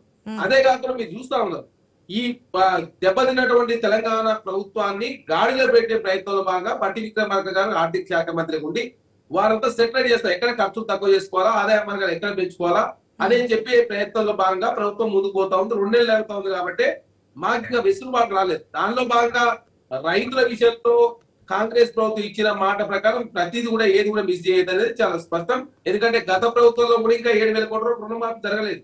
మేము ఇచ్చినటువంటి రుణమాఫీ సంబంధించి ఇంకా 30,000 కోట్ల రూపాయల వల్ల ఇవన్నీ చేసే క్రమంలో కొంత లేట్ అవుతుంది తప్ప తెలంగాణ రాష్ట్రంలో కాంగ్రెస్ ప్రభుత్వం ఇచ్చిన ప్రతి గ్యారంటీకి అదేవిధంగా ప్రభుత్వం మేము చెప్పిన కదా 6 గ్యారెంటీలతో పాటు చాలా గ్యారెంటీలు ఇచ్చాం. అందులో 140 గ్యారెంటీలు కంప్లీట్ అయినాయి. కాకపోతే ఇంకా చాలా గ్యారెంటీలు ఉన్నాయి.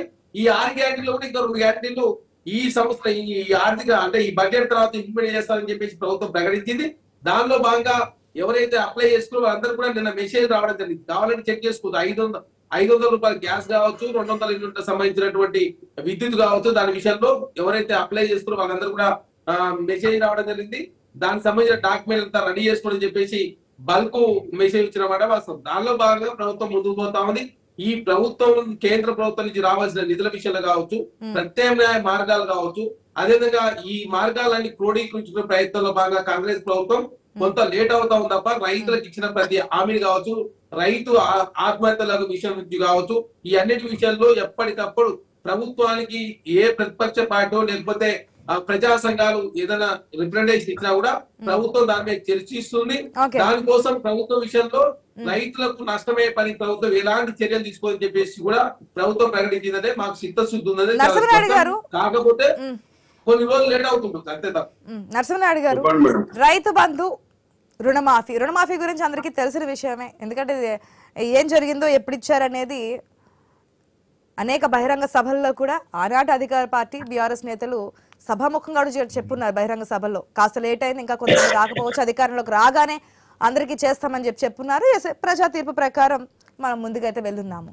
నిన్న సభలో కూడా అసెంబ్లీలో కూడా ఇదే రైతు బంధు సంబంధించి మీరు ఇస్తా అని చెప్పారు, హామీ ఇవ్వలేదు. దానికి గల కారణాలు చెప్తున్నారు. ఇప్పుడు ఎందుకు ఇవ్వలేదు అనే దానికి ఖజానా ఏ విధంగా ఉంది, గతంలో చేసినటువంటి తప్పులేంటి, ఇవి అవి కలిపి చేయాలంటే ఎంతవరకు అవసరం, ఇవన్నీ కూడా ఉన్నాయి కాబట్టి కాస్త ఆలస్యం అవుతుంది అని చెప్తున్నారు. మీరేం చెప్తారు? ఇప్పుడు ముఖ్యంగా నేను చెప్పదలుచుకుంది ఏంటంటే కాంగ్రెస్ పార్టీ ఏమీ స్టడీ చేయకుండానే కేవలం అధికారాన్ని ఎట్లా రావాలి, ప్రజలను ఏ విధంగా మభ్య పెట్టాలనే ధోరణిలోనే పోయింది. ఎందుకంటే ఇప్పుడు రాష్ట్ర ప్రభుత్వం చేసే అప్పులు ఏమైనా సీక్రెట్ గా ఉంటాయండి? అన్ని ఆర్బీఐ అనుమతితోని ఎఫ్ఆర్బిఎం కు లోబడి ఆల్రెడీ కార్పొరేషన్స్ పెడితే కార్పొరేషన్స్ ద్వారా తీసుకునే అవన్నీ కూడా బహిరంగ వేదికలే, అవి ఎక్కడెక్కడ సీక్రెట్ గా ఉండవు.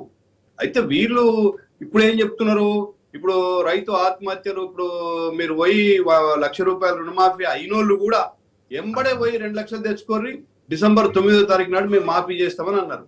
అంటే అది దానికి 40,000 కోట్లు కావాలి. 40,000 కోట్లు ఎక్కడి నుంచి వస్తాయి? ఇప్పుడు మీరు చూశారు, వాళ్ళే విమర్శించేది ప్రతిరోజు రాష్ట్ర ప్రభుత్వం జీతాలే చక్కగా ఇస్తలేదు, అన్ని పెండింగ్ బకాయిలు ఉన్నాయి, కాంట్రాక్టర్లకు డబ్బులు ఇవ్వాలి, ఇట్లాంటి ఆరోపణలు చేసినారు. మరి అట్లాంటి చేసినప్పుడు ఇట్లాంటి హామీలు ఎట్లా ఇస్తారు ప్రజల్ని? నిన్న చూడండి, ఆదిలాబాద్ జిల్లాలో బేలా మండలంలో పాపం ఒక ఆయన లచ్చిరెడ్డి ఆయన ఆత్మహత్య చేసుకున్నాడు, రైతు. అదే విధంగా మహబూబాద్ మండలంలో ఇంకొక ఆయన చేసుకున్నాడు. మరి ఆత్మహత్యలు లేని తెలంగాణ అన్నారు, మా ఆకాశంలోకి తీసుకెళ్ళినారు. రైతు భరోసా వెంటనే ఇస్తామన్నారు, ఇలా పెట్టుబడికి ఆయన డబ్బులు లేక ఆత్మహత్య చేసుకున్నాడు. అంటే నేనేమంటున్నా అంటే కాంగ్రెస్ ప్రభుత్వం ఏమీ స్టడీ చేయకుండానే అగాధం అలవి గాని హామీలు ఇచ్చి ఇవాళ మళ్ళా మభ్యపెట్టే ప్రయత్నం చేస్తుంది. ఇప్పటికే మరి అప్పులు అని కేసీఆర్ ను బదనా చేశారు. ఇప్పుడు 6,400 కోట్లు అప్పులు చేశారు. ఇప్పటికే 2 నెలల 64 రోజుల్లో 6,000 కోట్లు చేసి ఏం చేసిండా అంటే జీతాలు ఫస్ట్ కి ఇస్తున్నాడు. ఫస్ట్ కి ఇచ్చిన గొప్ప అంటే నేను ఏమంటున్నాడు, అప్పులు చేసే మళ్ళీ జీతం ఇస్తున్నాడు.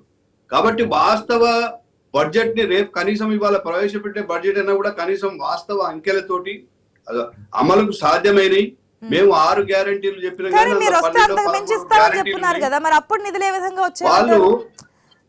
వాస్తవాలను 500 రూపాయల గ్యాస్ 400 రూపాయలకి అన్నారు. ప్రతి విషయంలో 2,500 అంటే 3,000 అని చెప్పున్నారు. ఈ విధంగా కాంగ్రెస్ కన్నా ఒక వంతు ఎక్కువగానే మీరు హామీలు ఇచ్చున్నారు కదా, మరి రాష్ట్రం కాంగ్రెస్ పార్టీ 2,000 రూపాయల పెన్షన్ ని వెంటనే 4,000 చేస్తామన్నారు. ఇప్పుడు ఇది 3వ నెల ఎంటర్ అయిపోయింది. 4,000 మేము 4,000 చెప్పలేదు, మేము 3,000 చేస్తాము. ఆ తర్వాత ప్రతి సంవత్సరం 5,000 చెప్పారు, 5,000 చేస్తామని దశల వరకు చేస్తామన్నాం. ఆదాయాన్ని పెంచుకుంటూ పోదామని చెప్పాము. 400 రూపాయలు గ్యాస్ సిలిండర్ చెప్పిన మాట వాస్తవము. దానికి అయ్యే బడ్జెట్ కూడా నెలకు వచ్చేటువంటి దానికి ప్రిపేర్ అయినాం. మీరు ఏదైతే ఉందో, ఏదైతే రుణమాఫీ విషయంలో కావచ్చు, రైతు బంధు, మేము రైతు బంధును 10,000 రూపాయలు ఇస్తామంటే మీరు 15,000 అన్నారు. సరే, ఇప్పుడు మీరు 15,000 అంటే మేము కనీసం 2,000 పెంచుతామని 12,000 మాత్రమే చెప్పినాం మేము. కాబట్టి మేమేది అలవిగాని చెప్పలేదు. ఇవి మీలాగా మేము కూడా రుణమాఫీ అని ఉంటే డెఫినెట్ గా ఈ రోజు పరిస్థితి వేరేగా ఉండేది. మీరు రుణమాఫీ 2 లక్షలు అనేసరికల్లా కొంత పాపం మా అమాయక రైతులు మీ వలలో పడ్డరు. ఈ రోజు చూస్తున్నారు కదా, గతంలో నమ్మలేదు కదా. మార్పు 2018 ఎలక్షన్స్ లో ఇదే కాంగ్రెస్ పార్టీ 2 లక్షల రుణమాఫీ అంటే ప్రజలు నమ్మలేదు. అప్పుడు మీరు ₹1,00,000 చేస్తారంటే దానికి కట్టుబడి నమ్మున్నారు. కానీ మీరేం చేస్తున్నారు రుణమాఫీ విషయంలో? చేసాం, దాదాపు 80% చేసినాము. మేము ₹1,00,000 రుణమాఫీ చేయడానికి 4 సంవత్సరాలు టైం తీసుకున్న మాట వాస్తవం. దశల వారీగా చేస్తామని చెప్పినాము, దశల వారీగా చేసినాం. 19,000 కోట్ల ₹16,000 కోట్లు ₹1,00,000 చొప్పున 19,000 కోట్లకు 16,500 కోట్లు చెల్లించినాం. కేవలం ఎన్నికలు ఈసీ అది వచ్చింది కాబట్టి, కోడ్ వచ్చింది కాబట్టి ఆగినాయి. 1,00,000 కాదు 3,00,000 చేస్తాము, 3,00,000 చేస్తామని చెప్పి మభ్య పెట్టి ప్రజల్ని ఈ రోజు మార్పు అంటే మార్పు చూస్తున్నారు. కరెంటు కోతలు లేని తెలంగాణ ఇలా కరెంటు కోతలు మొదలైనవి, ఆత్మహత్యలు లేని తెలంగాణలో ఆత్మహత్యలు మొదలైనవి. మరి రైతు ఆత్మహత్యలు లేని రాష్ట్రంలో కాదు, కరెంటు గురించి అన్ని కూడా ముందుంది ముసల్లా పండుగ. మీరు చూడండి, ఆటలతోటి మభ్య పెట్టి అధికారం దాన్ని నిలబెట్టుకోవడం అంత ఈజీ కాదు. ఇవన్నీ వాస్తవ అంకెల ఆధారంగానే నడపాలి ప్రభుత్వాన్ని. మీరు ఎన్నికల్లో చెప్పినటువంటి ఈజీ కాదనేది నా యొక్క, మీరు చూడండి, చూస్తాం కదా. చూద్దాం, లోక్సభ ఎలక్షన్స్ కి ఆన్సర్ వస్తుంది అంటున్నారు. కౌశిక్ గారు ఒక్క నిమిషం, ఎందుకంటే కృష్ణారెడ్డి గారు కూడా చెప్పిన తర్వాత అధికార పార్టీగా మీ యొక్క వెర్షన్ మీరు చెప్తారు. కానీ ప్లీజ్ కృష్ణారెడ్డి గారు మీరేమంటారు? రైతులు కేంద్రం నుంచి రావాల్సిన నిధులు వీటిని సరిగా తీసుకోలేదనో, లేదంటే ప్రతిసారి కేంద్రం దగ్గరికి వెళ్తున్నారు, రేవంత్ రెడ్డి మాట్లాడుతున్నారు, ఇవన్నీ కూడా మనం చూస్తున్నాం. ఇన్ని అప్పులు చేస్తున్నారు, ఇప్పటికే ఇన్ని అప్పులు తెచ్చున్నారు, ధనిక రాష్ట్రంగా ఉన్నటువంటి రాష్ట్రాన్ని అప్పుల రాష్ట్రంగా మార్చేస్తారు, అమలు కాని హామీలు ఇవన్నీ చెప్తున్నారు. ఏంటి రైతులకు సంబంధించి రాష్ట్ర ప్రభుత్వం తీసుకున్నటువంటి డెసిషన్స్ కావచ్చు, ఇచ్చినటువంటి హామీల గురించి మీ అభిప్రాయం? మేడం, ముందుగా ఇందాక నుంచి మనం మాట్లాడుతూనే ఉన్నాము, రైతు సమస్యలు అనేవి చాలా సివియరంగా తయారైనాయి. గత ప్రభుత్వం టీఆర్ఎస్ చేసిన తప్పులు కాంగ్రెస్ పార్టీ ఏమైనా సరి చేస్తుందేమని చూస్తే కూడా వీళ్ళు కూడా ఏంటంటే only paper statement, media statement ఇస్తున్నారు తప్ప వాస్తవ రూపంగా పోవట్లేదు. ఈరోజు మేజర్ సమస్య ఉంది. 1956లో నుంచి 71లో 84లో చాలా పట్టాలు ఇష్యూ చేసిండ్రు. ఆ పట్టాలన్నింటినీ ఇప్పుడు ధరణిలో ఎక్కించేసి, ధరణిలో ఎక్కియకుండా అసైన్ ల్యాండ్ అని చెప్పేసి, ఫారెస్ట్ ల్యాండ్లు అని చెప్పేసి తీవ్రంగా ఇబ్బందులు పెడుతున్నారు. చాలా మట్టుకు కూడా పంటలు వేసిన తర్వాత కూడా పంటలను ఫారెస్ట్ అధికారులు పోయి వాటిని నిర్వీర్యం చేస్తున్నారు. ఎక్కడ కూడా బయటకు రాకుండా వ్యవహారాలను గోప్యంగా ఇవన్నిటిని బెదిరింపు ధోరణిలో నడుస్తున్నాయి. వాళ్ళన్నిటికీ ఏదన్నా ఈ ధరణిలో జరిగిన మిస్టేక్స్ కానీ, ఏదైతే అసైన్డ్ ల్యాండ్లు 1956 నుంచి ఈ రోజు వరకు చేసుకుంటున్న వాళ్లకు శాశ్వతమైన పట్టాలు ఇచ్చే ఏమన్నా ప్రభుత్వానికి ఆలోచన ఉందా? మరి ఆ గతంలో కూడా assigned ల్యాండ్లకు Rythu Bandhu వల్లేదు. Assigned land ఎవరికి ఇచ్చారు? బడుగు బలహీన వర్గాలకు, జీవనోపాధి లేని వాళ్లకు అప్పుడు ప్రభుత్వం భూమి ఇచ్చింది. వాళ్లకు రైతు బంధు రాలేదు. వాళ్ళు అసలైన రైతులు అవుతారు. ఏదో భూస్వాములు కానీ, అలాగే ఇందాక పెద్దలు విశ్లేషకులు మాట్లాడారు, ఏదో కోట్లు ఉన్నాయి, స్టేడియాలు ఉన్న వాళ్ళకి ఇస్తున్నారు, ప్లే గ్రౌండ్లు ఉన్న వాళ్ళకి ఇస్తున్నారు, ఫామ్ హౌస్లు ఎంజాయ్ చేసే వాళ్ళకి ఇస్తున్నారు. అది కాకుండా ఇలాంటి అసైన్ ల్యాండ్లు ఉండి వాళ్ళు వ్యవసాయం చేసుకున్న వాళ్లకు ఏమైనా ప్రభుత్వం నుంచి ఇస్తుందా? దాని మీద ఈ రోజు వరకు ఎలాంటి కార్యాచరణ కానీ, ఎలాంటి ఆలోచన కానీ ప్రభుత్వానికి ఉన్నట్టు లేదు. ఎంతసేపు స్టేట్మెంట్లు ఇవ్వడము, గతంలో ఏదో అన్యాయం జరిగిపోయింది, ఆ అన్యాయాన్ని మేమేదో చక్కదిద్దుతామని అంటున్నారు తప్ప ఆ దానికి సంబంధించిన విధి విధానాలు కానీ ఎక్కడ కూడా ప్రభుత్వం నుంచి జరిగిన దాఖలాలు లేవు. అది జరగాల్సిన అవసరం ఉంది. ఈ రోజు కౌలు రైతుల విషయంలో, రుణమాఫీ విషయంలో ఇంకొక ముఖ్య విషయము, గతంలో పెన్షన్లో గత ప్రభుత్వము చాలా అన్యాయం చేసింది. పెన్షనర్ కు 60 సంవత్సరాలు నిండిన ప్రతి ఒక్కరికి పెన్షన్ వచ్చేది. కేసీఆర్ ప్రభుత్వం వచ్చిన తర్వాత 65 సంవత్సరాలు దాటిన వాళ్లకు భార్యాభర్తలు ఇద్దరు ఉంటే కూడా ఒక్కరికే ఇచ్చేసి ఇంకొకరికి ఇవ్వకుండా చేసింది. ఈ ప్రభుత్వం కాంగ్రెస్ పార్టీ వాళ్ళు వాగ్దానంలో 57 సంవత్సరాలు నిండిన ప్రతి ఒక్కరికి పెన్షన్ ఇస్తామన్నారు. ఆ పెన్షన్ కు కూడా అర్హులు ఎవరు అనేది కూడా గ్రామ పంచాయతీ నుంచి గాని రెవెన్యూ అధికారుల నుంచి గాని ప్రభుత్వం ఏమి డాటా కలెక్ట్ చేసుకున్నట్టయితే మాకు లేదు. మేము ఈ పార్లమెంట్ ఎలక్షన్ లో బీజేపీ సివియర్ గా తీసుకుంటుంది కాబట్టి మేము ప్రతి దగ్గర బయట అడిగినాము, అమ్మా 57 సంవత్సరాలు నిండినాయి అంటున్నారు, మీరు పెన్షన్ కి ఏమైనా దరఖాస్తు చేసుకున్నారు, ఏడ చేసుకోవాలి బిడ్డ, ఎక్కడ చేసుకోవాలో తెలియదు అంటున్నారు. కాబట్టి ప్రభుత్వం నుంచి నిర్దిష్టమైన ప్రణాళికతోటి పని జరగాల్సిన అవసరం ఉంది. అలా కాకుండా అనవసరమైన విషయాలు స్టేట్మెంట్లు తప్ప ప్రభుత్వం నుంచి సివియర్ గా పని జరగట్లేదు. కాబట్టి తెలంగాణ సమాజం ఇబ్బంది పడుతుంది.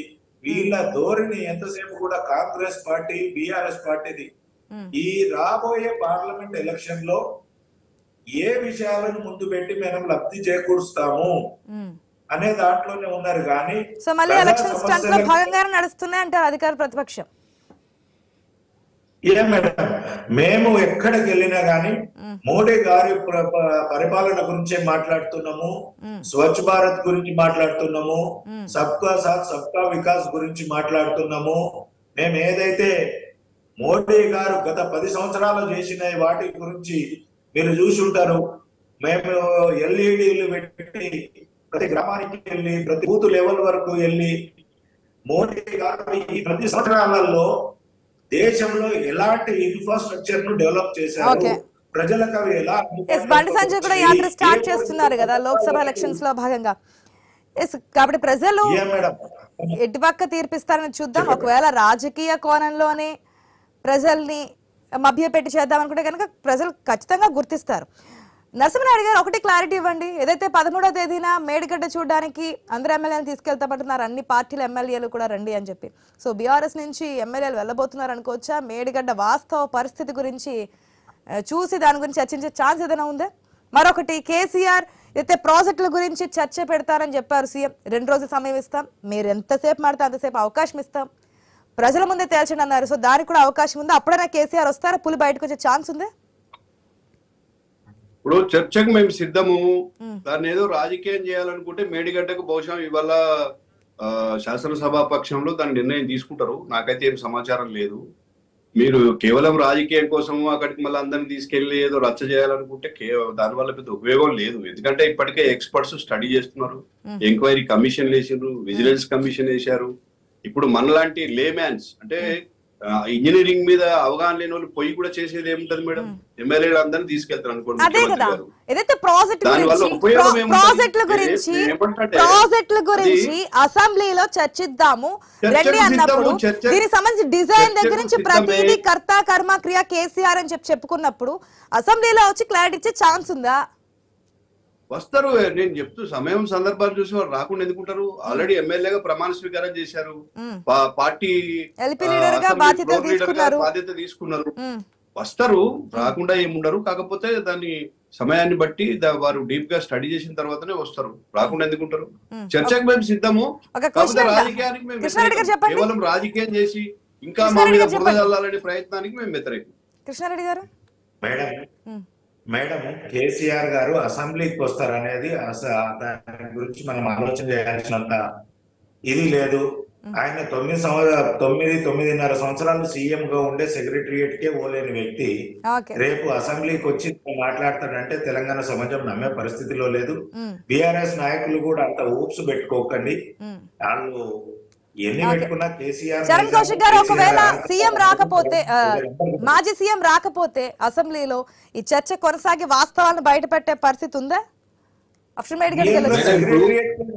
అసెంబ్లీకి ఎలా ఉంటాడు అనుకుంటాం మేడం? ఇప్పుడు చరణ్ కౌశిక్ గారు, ఇప్పుడు మేమేం కోరుకుంటా ఉంటాం అంటే ప్రతిపక్ష పార్టీ అధినేత రావాలని చెప్పి కోరుకుంటా ఉన్నాం. రాకపోయినా కూడా చర్చ చేయాల్సింది. ఎందుకంటే ప్రజా సమస్యల మీద విస్తృతంగా చర్చ చేసినప్పుడు ప్రతిపక్ష పార్టీ నుంచి ఎలాంటి ఆన్సర్ వస్తుంది, అదేవిధంగా ప్రతిపక్ష పార్టీ నుంచి ఎలాంటి సలహాలు వస్తాయని చెప్పి స్వీకరించడానికి ప్రభుత్వం సిద్ధంగా ఉంది. దానిలో భాగంగా నిన్న కాళేశ్వరం ప్రాజెక్టు జరిగినటువంటి అవగతవలు కావచ్చు, కాళేశ్వరంలో శుద్ధిలో ఏం జరిగింది, పేడిగల్లో ఏం జరిగింది, అన్నారాలు ఏం జరిగింది అనే విషయాన్ని అన్ని కూడా క్లియర్ కట్ గా చూపిస్తారు, ప్రజల ముందు ఉంచుతారు అని చెప్పి అనుకుంటున్నాం. ఎందుకంటే గత ప్రభుత్వం చేసిన అన్ని తప్పులు తడకగా ఉంది, అవినీతి అక్రమాలంటూ ఒక్కొక్కటి బయట తీయడానికి సమయం పడుతుంది అంటున్నారు. కాబట్టి ఇవన్నిటిని ప్రజల ముందు ట్రాన్స్పరెన్సీగా పారదర్శకంగా బయట పెడతారు అని అనుకుంటున్నాము. శ్వేతపత్రమా ఇంకేమైనా వస్తాయో ఏంటో, లోక్సభ ఎలక్షన్స్ నాటికి ఇంకేమైనా జరుగుతాయని చూద్దాం.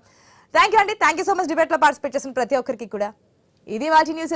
కీప్ వాచింగ్ ఐ న్యూస్, మీతోనే మీ వెంటే.